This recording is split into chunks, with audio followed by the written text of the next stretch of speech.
नमस्कार विद्यार्थी मित्रांनो. या अभ्युदय अकॅडमीच्या यूट्यूब चॅनलवर मी परशुराम शिंदे आपल्या सर्वांचं पुन्हा एकदा सहर्ष स्वागत करतो. आपण जे सिरीज स्टार्ट केलेली आहे एनसीईआरटीच्या असणाऱ्या पुस्तकांचा अभ्यास कसा करावा, त्या सिरीज मधला असणारा हा 4था लेक्चर असेल आपला. त्याच्या अगोदर आपण 3 लेक्चर पाहिलेलेच आहेत. त्यामध्ये आपण एनसीईआरटीचा अभ्यास पॉलिटीच्या दृष्टिकोनातून सोबतच जिओग्राफीच्या दृष्टिकोनातून कालच आपण अपलोड केला होता, तो म्हणजे हिस्ट्रीच्या दृष्टिकोनातून या असणाऱ्या एनसीईआरटीला कसं रीड करायचं. आता त्यानंतर एक पार्ट येतो, तो म्हणजेच कुठला, तर इकॉनॉमिक्स. तर इकॉनॉमिक्ससाठी आपल्याला खूप काही पुस्तकं वाचायची एनसीईआरटी मधले असे काही नाही आहे. काय मोजकेच पुस्तक आहेत आणि तेच कंटेंट वापरायचे, जेणेकरून आपल्याला आपला असणार जो मेन्स आहे का तो व्यवस्थित लिहिता येईल आणि प्रिलियमच्या अनुषंगाने असणार जी कन्सेप्ट क्लॅरिटी आपली पाहिजे ती कन्सेप्ट क्लॅरिटी आपल्याला या असणाऱ्या एनसीईआरटीच्या पुस्तकातून मिळते. तर या एनसीईआरटीच्या पुस्तकांसोबत इयत्ता 11वी आणि 12वीचं असणारं तुम्ही स्टेट बोर्डचं पुस्तक वाचलं तर ते अति उत्तम राहील. त्यामुळं त्याही असणारे आपल्या महाराष्ट्र स्टेट बोर्डचे असणारी इयत्ता 11वी 12वीचे इकॉनॉमिक्सची असणारी पुस्तकं तुम्ही वाचण्याचा प्रयत्न नक्कीच. मग नेमकं या असणाऱ्या प्रश्नांच्या बाबतीमध्ये जेव्हा उल्लेख करतो आपण की आयोगाचे क्वेश्चन्स टॅकल करायचे आहेत, तर त्या दृष्टिकोनातून कशा पद्धतीला आपल्याला पेपरला अवेअर राहायचं आहे आणि आपलं प्रिपरेशन कसं असलं पाहिजे, त्यातला असणाऱ्या पहिल्या स्टेजचा उल्लेख तर आपण त्या ठिकाणी सिलेबस असेल, पीवायक्यू असेल, तर त्या गोष्टी आहेतच, पण त्याच्यासोबतच एनसीईआरटी पण तितकाच महत्वाचे. या असणाऱ्या एनसीईआरटीचाच असणारा तो हा इकॉनॉमिक्स आहे का, त्याला अभ्यास करत असताना काही नॉर्मल आपल्याला बुक्स त्या ठिकाणी दिसतात. 4च पुस्तकं आहेत. आपण जर याचा प्रॉपरली विचार केला तर 9वी 10वी 11वी आणि 12वीच्या पुस्तकांचा उल्लेख याच्यामध्ये येते. आणि ते पण 12वीचं सुद्धा बघत असताना त्यातलं पण एकच पुस्तकाचा रेफरन्स घेऊया आपण. 9वी ते 12वीचे असणारे एनसीईआरटी तुम्हाला रीड करणं अपेक्षित. तुम्हाला कोणत्या क्वेरीज असतील, अडचणी असतील, तर तुम्ही काय करा, मला या कॉन्टॅक्ट नंबरवरती कॉल करू शकता. नंबर आहे माझा 9860860342. तुमचे काय प्रश्न असतील तर या प्रश्नांची उत्तरं देण्यासाठी मी अवेलेबल आहे. ठीक आहे. जसं आपण पहिल्या सेशन पासून सांगितलं होतं की प्रिपरेशन करत असताना आपल्याला 2 पार्टचा विचार वारंवार करावा लागतो. तो म्हणजेच कुठला, तर एक आहे जीएसचा, दुसरा आहे ऑप्शनलचा. या सगळ्यांसाठी या प्रिपरेशन मध्ये आपल्याला एनसीईआरटी खूप जास्त मदत करतो. प्रिपरेशन करत असताना जे आपल्या स्टेजेस आहेत ते परत एकदा रिपीट करूया आपण. सगळ्यात पहिल्यांदा स्टेज कोणते असेल, तुमच्याकडे सिलेबसची कॉपी असली पाहिजे आणि विशेष म्हणजे डिकोड केलेला सिलेबस असला पाहिजे. टॉपिक मधले सब टॉपिक कोणते, त्या सब टॉपिक मधला कंटेंट कोणता हे तुमच्याकडे असणं गरजेचं असेल. आणि त्यासोबत जोडून तुमच्याकडे पाहिजे तो म्हणजे प्रिव्हियस इयरचे असणारे क्वेश्चन पेपर तुमच्याकडे असावे. कारण या क्वेश्चन पेपरच्या माध्यमातून समजतं आपल्याला की आयोग त्या स्पेसिफिक इयरला कोणत्या पद्धतीचा विचार करत होता आणि त्याच्याशी संबंधित असणारे मुद्दे कोणते असतील, या असणाऱ्या रिसेंटली किंवा या असणाऱ्या पुढच्या कालखंडामध्ये येणाऱ्या परीक्षांमध्ये आयोगाचा कल कोणता असू शकतो, त्यासाठी पीवायक्यू असणं गरजेचं आहे. नंतर महत्वाची स्टेप येते ती म्हणजेच कोणती, तर एनसीईआरटीची असणारी. तुम्हाला एनसीईआरटी रीड करावंच लागेल, अतिशय मस्त आहे, कारण त्यातूनच आपल्या असणाऱ्या सब्जेक्टची सुरुवात होईल हे लक्षात घे. नंतर येतो म्हणजे मुद्दा कुठला, तर आपल्याला काही बेसिक बुक्स या ठिकाणी रीड करायचे. आता एनसीईआरटीला बेसिक बुक म्हणायचं का, म्हणायचंच ना, पण त्यासोबतही बेसिक बुक म्हणजेच कुठले, वायसीएमची पुस्तकं असतील, यशवंतराव चव्हाण महाराष्ट्र मुक्त विद्यापीठ असेल, इग्नूचे पुस्तक असतील, त्या ठिकाणी इंदिरा गांधी ओपन नॅशनल युनिव्हर्सिटीचा उल्लेख त्याच्यामध्ये असेल. या सगळ्या असणाऱ्या पुस्तकांचा रेफर तर घ्यावाच लागेल आपल्याला. त्यानंतर येतो प्रॉपर असणारे रेफरन्सेस जे आहेत का, त्या रेफरन्सेसकडे आपल्याला, तोपर्यंत प्रायमरी स्टेजवरच्या असणाऱ्या 3 गोष्टींकडे आपल्याला लक्ष देणं गरजेचं असणार आहे. मी तुम्हाला सगळ्याच असणाऱ्या लेवलची माहिती देत जाणार आहे. मी तुम्हाला एनसीईआरटी सिरीज आता स्टार्ट केली, तर आपण त्यानंतर पीवायक्यूच्या असणाऱ्या सिरीजला कशा पद्धतीने अनालाइज करायचं ती पण सिरीज स्टार्ट करूया आपण. सोबत आपण युपीएससीच्या आणि एमपीएससीच्या सिलेबसला सुद्धा डिकोड करूया. यासोबतच आपण बेसिक बुक्स वायसीएमचे कोणते वाचायचे, सोबतच उल्लेख केला तर इग्नूचे कोणते वाचायचे, त्यावरतीही आपण सेशन घेणार आहोत. आणि त्यानंतर रेफरन्स बुकच्या माध्यमातून कोणते रेफरन्सेस कोणत्या असणाऱ्या सब्जेक्टसाठी असले पाहिजेत त्याचीही सिरीज आपण घेऊन येणार आहोत. त्यामुळे तुम्ही रिलॅक्स राहा. डेली संध्याकाळी 6 वाजता तुम्हाला एक त्या ठिकाणी व्हिडिओ येणारच आहे आणि त्या व्हिडिओच्या माध्यमातून तुमचं प्रिपरेशन स्टार्ट होईल अशा अपेक्षा त्या ठिकाणी आपण. ठीक आहे. चला मग या असणाऱ्या इकॉनॉमिक्सचा विचार केला तर आपल्याला लक्षात घ्यायचं इयत्ता 9वीचं इकॉनॉमिक्सचं पुस्तक घ्यायचंय.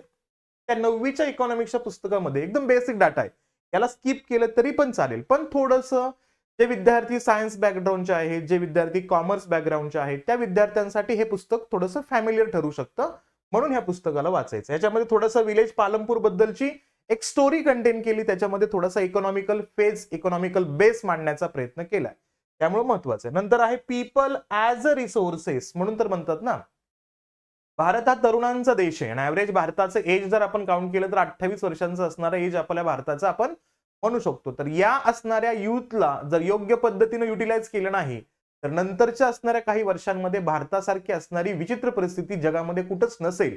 त्यामुळं man power as a resource म्हणून त्याचा यूज योग्य पद्धतीनं होणं गरजेचं आहे. त्याचा बेसिक असणारा रेफरन्स आपल्याला या असणाऱ्या 9वीच्या पुस्तकात मिळतो, हे लक्षात घेऊया. त्यानंतर पाहिलं तर पॉवर्टी ऍज अ चॅलेंज, काय आहे नेमकं दारिद्र्याची परिस्थिती, आणि आपल्याला दारिद्र्यावरती कोणत्याही परीक्षेचा विचार करा, प्रत्येक ठिकाणी प्रश्न विचारला जातो. सोबतच फूड सिक्युरिटी इन चायना, आता कोविड नंतर, सॉरी चायना नाही, फूड सिक्युरिटी इन इंडिया, कारण चायनातल्या बाबतीमधला असणार तो फूड चेन मध्ये आपल्याला चायना खूप मोठ्या पद्धतीने दिसतो. पण ही जी फूड सिक्युरिटी आहे ना, ही आता कोविडच्या कालखंडामध्ये खूप मोठ्या पद्धतीने हायलाइट झाली. आणि या असणाऱ्या कोविडच्या फेज मध्ये आपण बऱ्याच देशांमध्ये फूड इमर्जन्सी लागू होताना पण पाहिले. एक्झाम्पल दाखल आपल्या जवळचाच असणारा श्रीलंका तर आपण बघतोच, त्यासोबत अफगाणिस्तानमध्ये पण सुद्धा फूड शॉर्टेजची असणारी जी काही समस्या होती तीही पाहिली आपण. त्यासोबत नॉर्थ कोरिया सारखा असेल, सौदी अरेबिया सारख्या देशांमध्ये आपण खूप मोठ्या पद्धतीनं कोविडच्या फेजमध्ये फूड सिक्युरिटी बद्दल मुद्दे बघितले. त्याचा बेस काय आहे, तर तो बेस आपल्याला इयत्ता 9वीचा असणारा इकॉनॉमिक्सचा पुस्तक देऊन टाकतो. त्यामुळे थोडंसं एनसीआरटीच्या अनुषंगाने सुरुवात करत असताना आपल्याला सर्वात पहिल्यांदा या पुस्तकाला अप्रोच करायचा आहे. त्यानंतर येतो तो म्हणजे क्लास 10चं असणारे एनसीआरटीचं पुस्तक. याचं नावच काय तर अंडरस्टँडिंग इकॉनॉमिक डेव्हलपमेंट, नाव काय त्याचं पुस्तकाचं, अंडरस्टँडिंग इकॉनॉमिक डेव्हलपमेंट. आणि याच्यामध्ये काय काय दिले बघा. सगळ्यात पहिल्यांदा डेव्हलपमेंट म्हणजेच काय मूळ मुद्दा दिला या ठिकाणी, कशा पद्धतीनं या असणाऱ्या विकासाला आपल्याला बघायचंय, डेव्हलपमेंटचा मूळ मुद्दा आहे. आणि इंडियन इकॉनॉमीमध्ये असणारे जे काही सेक्टर्स आहेत का, 3 प्रकारच्या सेक्टरचा उल्लेख त्या ठिकाणी येतो. मग ऍग्रिकल्चर असेल, इंडस्ट्रियल असेल आणि सर्व्हिस सेक्टर असेल. त्याच्या बाबतीमधला असणारा फेज तुम्हाला बेसिक स्वरूपामध्ये इत्ता 10वीच्या पुस्तकात मिळून जाईल. त्यासोबतच मनी आणि क्रेडिटचा असणारा रेफरन्स, म्हणजे आरबीआयची भूमिका काय असेल, कशा पद्धतीने आपण इंटरनॅशनल ट्रेड अँड ट्रान्स करतो, त्याची सुरुवातच इथून होते ना, त्यामुळे हा टॉपिक महत्वाचा आहे.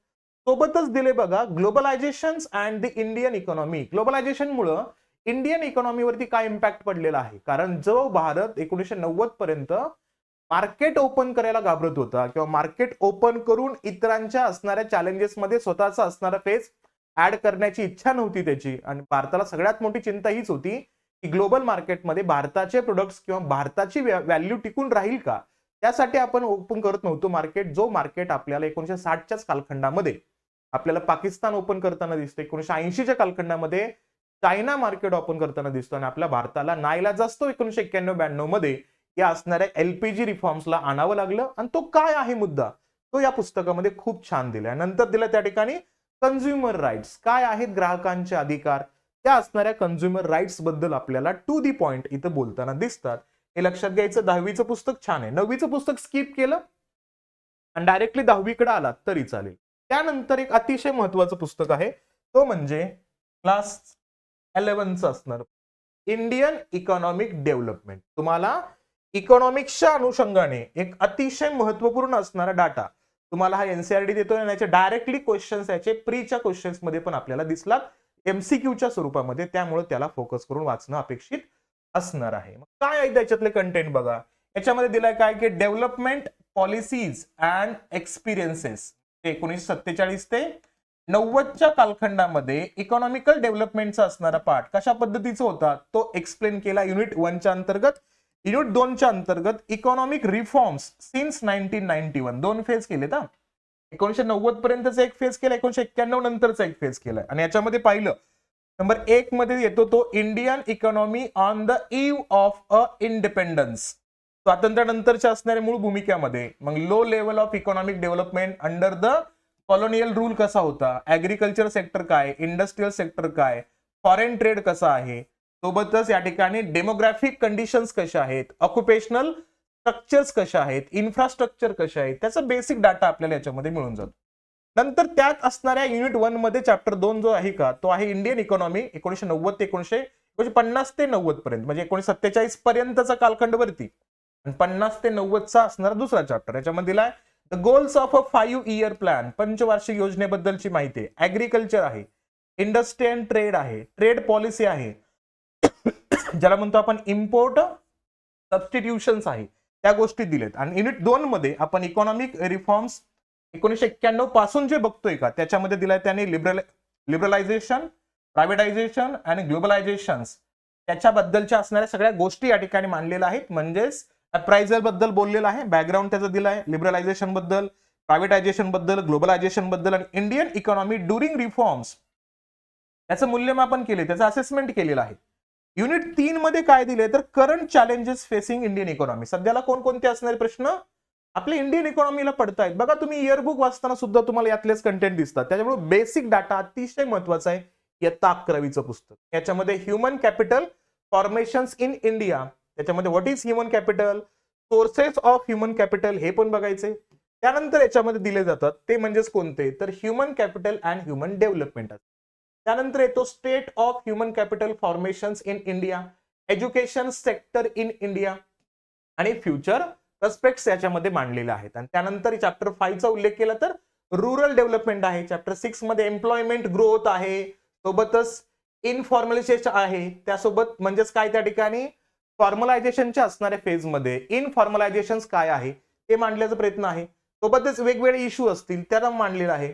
एन्व्हायरमेंट अँड अ सस्टेनेबल डेव्हलपमेंटचा मुद्दा मांडलेला आहे, जो सस्टेनेबल डेव्हलपमेंट गोल आपण ज्याला आता अचीव करायचे आपल्याला 2030च्या अनुषंगाने काय आहे त्याचा मेन अजेंडा याच्यामध्ये मांडण्याचा प्रयत्न केला. युनिट 4 मध्ये पाहिलं तर developmental experience of India a comparison with neighbours, आपल्या शेजाऱ्यांसोबतची असणारी तुलना सुद्धा या ठिकाणी आपल्याला करताना दिसत आहेत. म्हणून इयत्ता 11वीचं पुस्तक इंडियन इकॉनॉमिकल डेव्हलपमेंटसाठी अतिशय महत्वाचं आहे आणि याचे कंटेंट डायरेक्टली तुम्हाला मेन्सच्या आन्सर रायटिंग मध्ये वापरता सुद्धा येऊ शकतात. त्यामुळं हे पुस्तक वाचायचे. आता त्यानंतरच्या पुढच्या स्टेजमध्ये तो म्हणजेच कुठला तर इयत्ता 12वीचं असणार पुस्तक. त्यात 2 आहेत पार्ट, त्याच्यामध्ये एक आहे मायक्रो इकॉनॉमिक्स, दुसरा आहे मॅक्रो इकॉनॉमिक्स. तुम्ही मायक्रो इकॉनॉमिक्सचा मुद्दा स्किप केला तरी चालेल, कारण मायक्रो इकॉनॉमिक्स आपल्याला सिलेबसमध्ये खूप काही नाहीये. आपल्याला मॅक्रो इकॉनॉमिक्स बद्दल आहे. मायक्रो इकॉनॉमिक्स म्हणजेच काय, त्या ठिकाणी सूक्ष्म पद्धतीचा असणारा आढावा घ्यायचा आहे. सूक्ष्म इकॉनॉमिक्सचा उल्लेख नाही, आपल्याला स्थूल इकॉनॉमिक्सचा उल्लेख आहे. तिथं राष्ट्रीय उत्पन्न, जागतिक व्यवस्था, भारताची यंत्रणा त्या पद्धतीचे बोलले जातात. म्हणून याला स्किप केलं तरी चालेल, पण यातल्या काही कंडिशन्स तुम्ही काय करू शकता, थोडंसं यातल्या थेरीज वगैरे त्या आपल्याला सिलेबस मध्ये मांडलेला आहे त्याचा रेफरन्स घेऊन तुम्ही याच्यामध्ये वाचू शकता. हाईट म्हणजेच काय, जर एखाद्या विद्यार्थ्याचा ऑप्शनल इकॉनॉमी असेल तर तुम्ही याच्या असणाऱ्या पुस्तकांना योग्य पद्धतीने रीड करणं आवश्यक असणारच आहे. त्यानंतर येतो याच असणाऱ्या 12वीच्या पुस्तकामधला असणारा मॅक्रो इकॉनॉमिक्स. तर हे मॅक्रो इकॉनॉमिक्सचं पुस्तक आपल्याला वाचायचंय, लक्षात घ्या. या मॅक्रो इकॉनॉमिक्स मध्ये काय दिले त्यांनी, नॅशनल इन्कम अकाउंटिंग, म्हणजे प्रत्यक्षात आपल्या भारताचा असणारा जो काही जीडीपी असेल, जीडीपीचा असणार जो काही एक्सपेंडिचर असेल, इन्कम मेथड असेल, त्याबद्दल खूप छान माहिती दिलेली आहे. पहिल्या टॉपिकच्या अनुषंगाने फक्त इंट्रोडक्शन जरी असला तर दुसऱ्या टॉपिक मध्ये नॅशनल इन्कम अकाउंटिंगचा संदर्भ दिलाय. त्यानंतर मनी अँड बँकिंग, बँकिंग बद्दलचा असणारा प्रॉपर डाटा तुम्हाला या ठिकाणी मिळतोय. सोबतच बघितलं तर determination of income and employment, प्रत्यक्षात असणारी आय आणि प्रत्यक्षात त्यातून निर्माण होणारा रोजगार, त्याबद्दलचे मुद्दे आपल्याला इथं मांडताना दिसतात. त्यामुळे हे लक्षात घेणं गरजेचं असेल. त्यानंतर येतो त्याच्यामध्ये government budget and the economy. काय आहे एक्झॅक्टली बजेट मांडत असताना, स्टेजेस काय असतात, कोणकोणत्या सेक्टरकडे फोकसली पाहिलं जातं, या सगळ्यांचा मुद्दा आपल्याला या ठिकाणी मांडताना दिसतात. सोबतच आहे ओपन इकॉनॉमी जो आहे मॅक्रो इकॉनॉमिक्स मध्ये, त्या गोष्टीला इथं हायलाइट केलेलं आहे. जसं की काय करंट अकाउंट काय, कॅपिटल अकाउंट काय, म्हणजे बॅलन्स ऑफ पेमेंट्स बद्दल इथं माहिती देताना दिसतात. सोबतच दी फॉरेन एक्सचेंज मार्केट, आता सध्याला आपण भारत जो रशिया सोबत नंबर 5 शेअर करतोय, अगोदर नंबर 6 होता, आता नंबर 5 शेअर करतोय, तो म्हणजे फॉरेन करन्सीच्या अंतर्गत किंवा आपल्याकडे असणारं जे परकीय गंगाजळ आहे ना, त्या असणाऱ्या टप्प्यामध्ये आपण 600 बिलियन अमेरिकन डॉलर होतो. आता थोडंसं आपण 550 बिलियन अमेरिकन डॉलर पर्यंत आलोय. तर त्या कंडिशन्स मध्ये आपल्या भारताचा इतर देशांसोबतचं कोलॅबरेशन, त्याच्याचा असणार जो काही इकॉनॉमिक्सचा पार्ट आहे का, तो याच्यामध्ये आपल्याला मांडताना दिसतात. त्यामुळे इयत्ता 12वीच्या पुस्तकातलं असणार मायक्रोपेक्षा मॅक्रो इकॉनॉमिक्स अतिशय जास्त महत्वाचं आहे, लक्षात ठेवायचं. तेच काय करायचं तुम्हाला, इयत्ता 9वीचं पुस्तक स्किप केलं तरी चालेल, इयत्ता 10वी मस्ट आहे, 11वी अतिशय जास्त महत्वाचं आहे, 12वी पण वाचायचंय, पण 12वी मधलं तुम्हाला काय वाचायचं नाही, मायक्रो नका वाचू, तुम्ही काय वाचा, मॅक्रो इकॉनॉमिक्स वाचा, ते अतिशय जास्त महत्वाचं आहे आपल्या सिलेबसच्या अनुषंगाने. ठीक आहे, आय होप इकॉनॉमिक्सचा अभ्यास कशा पद्धतीनं असावा, इकॉनॉमिक्स हा एनसीईआरटीच्या पुस्तकातून कसा वाचावा, कोणकोणते मुद्दे त्याच्यामध्ये बघावे. आणि याच्यामध्ये काय मी तुम्हाला चार्ट वगैरे देत नाहीये, कारण तेच नॉमिनल पुस्तक आहेत, त्यालाच अभ्यास करायचे. फक्त काय करायचं आपल्याला, या असणाऱ्या पुस्तकांचा रेफरन्स स्किप करून इकॉनॉमिक्स स्टार्ट करायचं असा विचार करायचा नाही. आपल्याला इकॉनॉमिक्स या पुस्तकातून सगळ्यात पहिल्यांदा करायचं. आणि त्यासोबतच काय सांगितलं, इयत्ता 11वी आणि 12वीचे असणारे जे काही स्टेट बोर्डचे बुक आहेत का, त्या स्टेट बोर्डच्या बुक्स कडे सुद्धा तुम्हाला फॉलोअप घ्यायचंय, ते वाचायचं आहे. मग तुम्हाला या असणाऱ्या एनसीईआरटी कडे या, म्हणजे तुम्हाला अजून जास्त थोडंसं फॅमिलियर होईल. किंवा डायरेक्टली एनसीईआरटी वाचले हे पुस्तकं तरी पण सफिशियंट असतील. ओके, त्या पद्धतीचा अभ्यास करा. आणि जर सेशन आवडलं असेल तर लाईक करा, जास्तीत जास्त विद्यार्थ्यांपर्यंत शेअर करा. आणि जर चॅनलवरती नवीन असाल तर सबस्क्राईब करायला विसरू नका. ठीक आहे, चला भेटूया अशाच असणाऱ्या नेक्स्ट सेशनला एनसीईआरटीच्या. तोपर्यंत काळजी घ्या, अभ्यास करत राहा. थँक्यू.